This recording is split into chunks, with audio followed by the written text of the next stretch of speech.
بەڕێزان ئەم جارە باسی سوودەکانی خڕنووک دەکەین بۆ جەستەی مرۆڤ. بەری ڕووەکی خڕنووک کە پێی دەڵێن مەحەچەچە لە بواری پزیشکیدا بەکاردەهێنرێت و بۆ جەستەی مرۆڤ کۆمەڵێک سوودی هەیە. ئەم ڕووەکە لە شێوەی داری بچووکدایە لە هەرێمی کوردستان و زیاتر لە ناوچەی گەرمەکان دەڕوێت، بە زۆری لە ناوچەی گەرمیان هەیە. دارخڕنووک بەرێک دەگرێت چەند سانتیمەترێکە، سوود لە بەرەکەیدایە. ڕەنگە ئەم دارە لە بەشەکانی دیکەی کوردستانیش هەبێت. چۆنیەتی بەکارهێنانی خڕنووک: بەکاڵی دەخورێت، بەڵام توێکەڵێکی لاستیکی هەیە و ئاسان لادەدرێت. بەهۆی یاریدەدەرێکەوە دەخورێت وەک ئاو یان هەر شتێکی دیکە.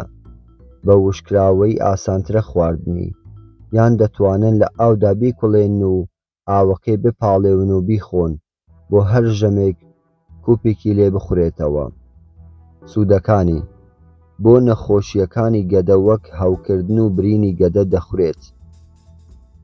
هەروەها خاوێنکردنەوەی دەمارەکانی خوێن و ڕێکخستنی جووڵە. نەهێشتنی مادە ژەهراویەکان لەناو دەمارەکانی خوێن. باشکردنی ڕێژەی شیری دایک. نەهێشتنی ئازارەکانی میزکردن و هەروەها چارەسەری میزگیران. دابەزاندنی ئاستی شەکر لە خوێن و چەوریەکانی خوێن لادەدات. بەهێزکردنی بەرگری لەش. پتەوکردنی ئێسک و چارەسەری نەخۆشی ئێسکە نەرمە. چارەسەری نەخۆشی قۆڵۆن دەکات. بەسوودە بۆ نەهێشتنی ئازاری ددان و پووکانەوە.